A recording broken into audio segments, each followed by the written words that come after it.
1947 میں جب اسرائیلی اسٹیٹ کا قیام ہوتا ہے تو اس کے اگلے سال یعنی کہ 1948 میں تاریخ کا سب سے ایک خوفناک حادثہ ہوتا ہے جسے ہم کہتے ہیں نکبہ۔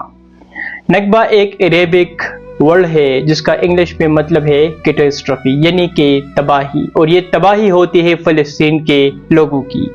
اس نکبہ میں یعنی کہ 1948 میں یہ جو حادثہ ہوتا ہے اس میں تقریباً کچھ 7.5 لاکھ کے قریب فلسطین کے لوگوں کو اپنے گھروں سے اپنی سرزمین سے نکالا جاتا ہے زبردستی، اور یہ لوگ بہت ساری کنٹریز میں جاتے ہیں، آباد ہوتے ہیں، لیکن پرٹیکولرلی یہ لوگ لبنان جاتے ہیں، سیریا جاتے ہیں اور جارڈن جاتے ہیں جدھر یہ لوگ کیمپس میں آباد ہوتے ہیں، اور آج بھی یہ لوگ وہاں پر آباد ہیں، وہاں پر آج بھی یہ لوگ رہ رہے ہیں ایک بہت بڑی تعداد میں، اور اس وقت ان کی تعداد تقریباً کچھ 7.5 لاکھ تھی، لیکن آج ان کی تعداد تقریباً کچھ 60 لاکھ کے قریب پہنچ چکی ہے، اور یہ لوگ آج بھی اس انتظار میں ہیں۔ ان سب لوگوں کے پاس اپنی گھروں کے کیز بھی ہے اور کاغذات بھی ہے، اپنے زمینوں کے کاغذات بھی ہے، اور اس انتظار پر کئی سالوں سے یہ لوگ آج بھی بیٹھے ہوئے ہیں کہ وہ اپنی سرزمین ایک دن واپس جائیں گے۔ اگر میں تھوڑی سی پاپولیشن کی تاریخ آپ سب کے سامنے رکھوں تو 1832 میں یہاں پر جوش کی تعداد تقریباً 1500 تھی۔ 1861 میں یہ تعداد بڑھتی ہے 15,000 تک، 1881 میں یہ تعداد بڑھتی ہے 22,000 تک، اور پھر پہلی جنگ عظیم کے بعد جب یہاں پر برٹش کا رول آ جاتا ہے تو پھر اگر میں آپ کو 1944 کی فگرز بتا دوں تو یہاں پر جوش کی تعداد تقریباً 6 لاکھ پلس ہوتی ہے، اور 1944 میں یہاں پر جو فلسطینیوں کی جو تعداد تھی تو وہ تقریباً 13 لاکھ پلس تھی۔ تو آپ گیس کر سکتے ہیں کہ کس طرح 20-25 سالوں میں یہاں پر کس طرح ایک ڈیموگرافک چینج کی جاتی ہے۔ پہلی جنگ عظیم میں جب اوٹومن امپائر کو شکست ہوتی ہے تو اس ایریا پر برٹش کا کنٹرول آ جاتا ہے۔ 1920 سے لے کر 1948 اس پیریڈ کے دوران یہاں پر برٹش کا مینڈیٹ ہوتا ہے۔ پہلی جنگ عظیم کے دوران ہم یہ بھی دیکھتے ہیں کہ 1917 میں برٹش جوش کے ساتھ ایک سیکرٹ ایگریمنٹ کرتے ہیں جسے کہا جاتا ہے بلفور ڈکلیریشن، جس میں برٹش جوش کے ساتھ یہ وعدہ کرتے ہیں کہ یہاں پر اس سرزمین میں ہم آپ کے لیے ایک سپریٹ ایک اسٹیٹ کی بنیاد رکھیں گے۔ 1920 سے لے کر 1948 پیریڈ کے دوران یہ وہ پیریڈ ہے جس میں ایک بہت بڑی تعداد میں ان جوش کو لایا جاتا ہے اور یہاں پر ان کو آباد کیا جاتا ہے۔ یہ جوش یہاں پر آتے ہیں، یہاں پر یہ ایک بہت بڑی تعداد میں، چونکہ پیسے ان کے پاس بہت زیادہ تھے، یہاں پر یہ فارمز بلڈ کرتے ہیں، زمینیں لیتے ہیں، ٹاؤنز بلڈ کرتے ہیں، سٹیز اربن ڈیولپمنٹس کے اوپر یہ لوگ کام شروع کرتے ہیں، سکولز بناتے ہیں، سائناگوگز بناتے ہیں، کلچر کے اوپر بہت زیادہ فوکس کرتے ہیں، اپنے ہیبریو لینگویج کو یہ لوگ ریوائیو کرتے ہیں، اور یہ وہ پیریڈ تھا کہ اس پیریڈ میں ہم دیکھتے ہیں کہ ان عربس کے درمیان اور ان جوش کے درمیان سیٹلمنٹس کے اوپر معاملات بہت زیادہ خراب ہوتے ہیں۔ شروع میں وہ چھوٹے موٹے کنفلکٹس ہوتے تھے، لیکن پھر آہستہ آہستہ وہ بہت بڑے کنفلکٹ میں ٹرانسفارم ہوتے ہیں، اور جب 1947 میں برٹش یونائٹڈ نیشن میں یہ ریزولوشن پاس کرتے ہیں کہ اس سرزمین میں 2 ریاستیں ہوگی، ایک فلسطین ہوگا اور ایک جو ہے وہ اسرائیل ہوگا، تو اس کی وجہ سے یہ عرب جو ہے یہ بہت زیادہ غصہ ہوتے ہیں اور یہ اٹیک کرتے ہیں اسرائیل اسٹیٹ کے اوپر، اور ان کے درمیان ایک جنگ شروع ہوتی ہے جسے ہم کہتے ہیں فرسٹ عرب اسرائیل وار 1948۔ نومبر 1947 میں جب یونائٹڈ نیشن میں یہ ریزولوشن پاس ہوتا ہے تو اس میں یہ ڈیسائیڈ ہوتا ہے کہ اس سرزمین میں 2 ریاستیں ہوگی، ایک کا نام ہوگا فلسطین جدھر یہ فلسطین کے لوگ رہیں گے، اور ایک کا نام ہوگا اسرائیل جدھر یہ جوش رہیں گے۔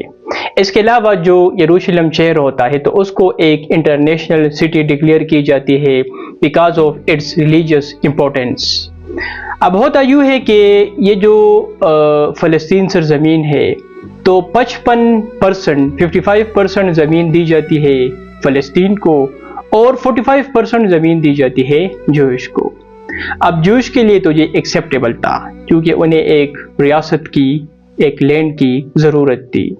لیکن جو فلسطین کے لوگ تھے یا جو باقی عرب کنٹریز تھے جس میں لبنان تھا، سیریا تھا، جارڈن تھا اور اسپیشلی ایجپٹ تھا،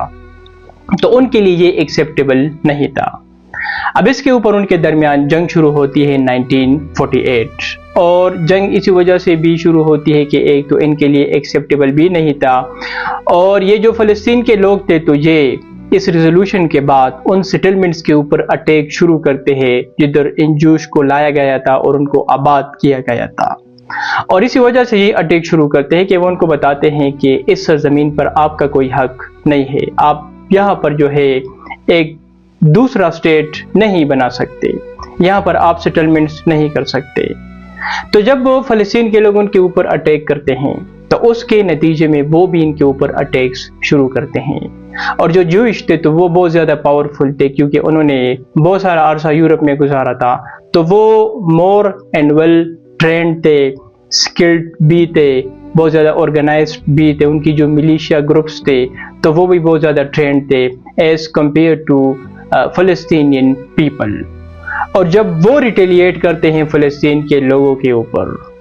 تو پھر کافی ایک خوفناک سی چیز ہوتی ہے جسے ہم کہتے ہیں نکبہ۔ فلسطین سرزمین سے فلسطین کے لوگوں کو نکالنا اور ان کی نسل کو ختم کرنے کے لیے اسرائیلی زیونسٹ اسٹیٹ پورا ایک پلان تیار کرتے ہیں۔ اس پلان میں وہ 3 مین ٹیررسٹ گروپس کا استعمال کرتے ہیں۔ پہلا جو گروپ تھا اس کا نام تھا دیہگانا۔ یہ وہ گروپ ہے کہ جب اس سرزمین میں برٹش کا مینڈیٹ تھا 1920 سے لے کر 1948 پیریڈ کے دوران، تو یہاں پر جو جیوش سیٹلمنٹ ہوتے ہیں تو اس کو پروٹیکٹ یہی گروپ کرتے ہیں، اور دیہگانا وہ گروپ ہے جو کہ بعد میں اس کو مرج کیا جاتا ہے IDF فورس میں، یعنی آج جو اسرائیل میں اسرائیلی ڈیفینس فورس ہے جو کہ کافی ایک امپورٹنٹ ان کی ایک فورس سمجھی جاتی ہے، تو یہ وہی ہیگانا گروپ تھا۔ دوسرا جو ٹیررسٹ گروپ تھا تو اس کا نام ہے ارگن۔ ارگن ایک ایسا گروپ تھا جو کہ بہت زیادہ راڈیکل ایک گروپ تھا، بہت زیادہ وائلنٹ تھے، اور یہ صرف فلسطین کے لوگوں کے اوپر اٹیکس نہیں کرتے بلکہ برٹش کے خلاف بھی ان کو استعمال کیا جاتا تھا۔ اور جو تیسرا سب سے ایک خوفناک، سب سے ایک ایکسٹریم وائلنٹ ایک گروپ تھا تو اس کا نام تھا سٹرن گروپ۔ جو گروپ تھا تو یہاں پر جو نکبہ ہوتا ہے، یہاں پر جو میس ڈسپلیسمنٹ ہوتی ہے فلسطین کے لوگوں کی، جو قتل عام ہوتا ہے، خاص کر ایک بہت بڑی تعداد میں بچوں کو مارنا، عورتوں کو مارنا، بزرگوں کو مارنا، تو اس میں اس گروپ کا ایک بہت بڑا امپورٹنٹ رول رہ چکا ہے۔ فلسطین کے لوگوں کو اس سرزمین سے نکالنے کے لیے جوئش ملٹری ایک پلان تیار کرتے ہیں جسے وہ نام دیتے ہیں پلان ڈی۔ پلان ڈی کے تحت وہ یہ اسٹریٹجی بناتے ہیں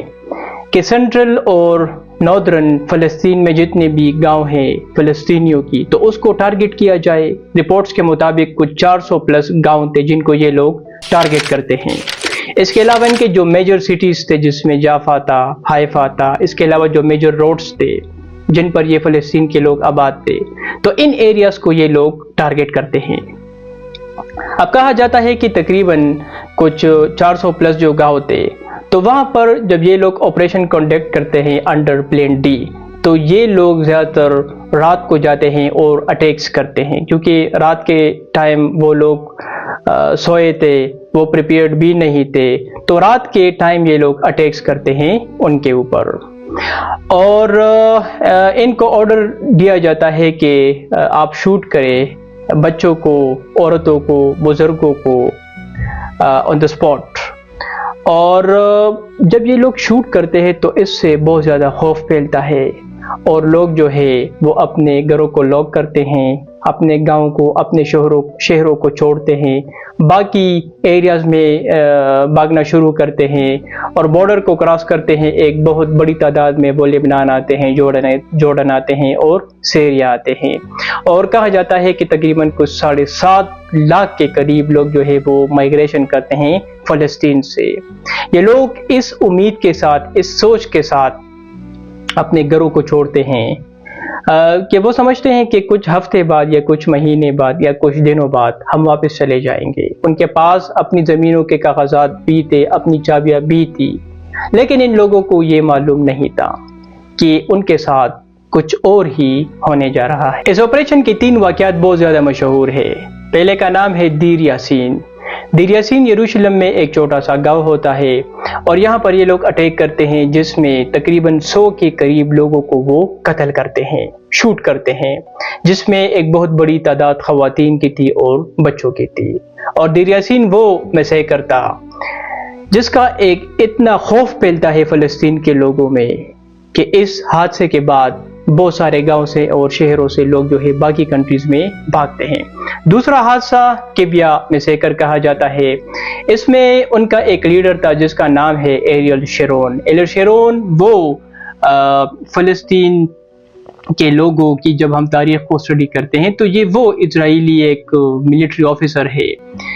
جس نے ایک بہت امپورٹنٹ رول ادا کیا ہے فلسطین کی نسل کو ختم کرنے میں۔ تو یہ اسرائیلی ایک یونٹ 101 کو لیڈ کرتے ہیں اور آتے ہیں ایک گاؤں میں اور تقریباً کچھ 69 ولیجرز کو وہ کافی بے دردی کے ساتھ مارتے ہیں اور ان کو گھروں کو مکمل طور پر ڈسٹروائے کرتے ہیں۔ تیسرا واقعہ ہے کفر قاسم مسیکر، جس میں وہ لوگ جو کہ اپنے گھروں کو واپس آ رہے تھے تو کرفیو کے دوران 49 سیویلینز کو وہ مارتے ہیں بارڈر پر۔ جب فلسطین کے لوگ اپنے گھروں اور گاؤں کو چھوڑ کر بھاگ جاتے تھے تو اس کے بعد یہ فورسز آتی تھی اور یہاں پر وہ ان کے گھروں کو ڈسٹروائے کرتے تھے، آگ لگاتے تھے، مکمل طور پر اس ایریا کو بلڈوز کرتے تھے، کیونکہ ان کے جو پلاننگز تھے وہ یہ تھے کہ پھر وہ یہاں پر نیو جیوز سیٹلمنٹ کرتے ہیں، پارکس بناتے ہیں، ٹاؤنز بناتے ہیں، اور وہ صرف ان لوگوں کو یہاں سے بھگاتے نہیں ہیں بلکہ اس کے ساتھ ساتھ ان کی جو میموریز تھی، ان کی جو پوری تاریخ تھی، تو اس کو بھی وہ لوگ ختم کرنے کی بھرپور کوشش کرتے ہیں۔ 1949 میں جب یہ جنگ مکمل طور پر ختم ہو جاتی ہے تو تقریباً 7.5 لاکھ تک جو کہ عرب فلسطینیوں کی جو پاپولیشن ہے تو اس سے مطلب آدھے سے زیادہ پاپولیشن بنتی ہے تو وہ ریفیوجیز بن چکے تھے۔ یہ لوگ بھاگتے ہیں ویسٹ بینک کی طرف، جورڈن کی طرف، سیریا کی طرف اور لبنان کی طرف، جدھر آج بھی وہ آباد ہے۔ اور یہاں پر اسرائیل میں تقریباً کچھ 1,50,000 کے لگ بھگ فلسطینیز رہ جاتے ہیں جن کے ساتھ آج بھی وہ ایسا سلوک کرتے ہیں جو کہ جانوروں کے ساتھ بھی نہیں کیا جاتا۔ فلسطین کے لوگوں کو یہاں سے نکالنے کے بعد زائونسٹ گورنمنٹ کا اگلا پلان یہ ہوتا ہے کہ اب اس نکبہ کو ایک لیگل شکل دی جائے، جس کے لیے وہ بہت سارے لاز کو پاس کرتے ہیں۔ فرسٹ لا جس کو وہ پاس کرتے ہیں اس کا نام تھا ایبسینٹی لا۔ ایبسینٹی لا کے انڈر وہ اس طرح کرتے ہیں کہ وہ فلسطین کے لوگ جو یہاں سے بھاگ چکے تھے باقی کنٹریز میں تو ان کو وہ ایبسینٹی ڈکلیئر کرتے ہیں، مطلب کہ غائب ڈکلیئر کرتے ہیں، اور ان کو زمینوں کو وہ کنٹرول کرتے ہیں، اس کو وہ کنفسکیٹ کرتے ہیں۔ اب اس میں اس طرح ہوتا ہے کہ وہ فلسطین کے لوگ جو کہ چند ہفتوں کے لیے گئے تھے، چند دنوں کے لیے گئے تھے، اس امید کے ساتھ گئے تھے کہ جب سچویشن سٹیبل ہو جائے گی تو ہم واپس آ جائیں گے،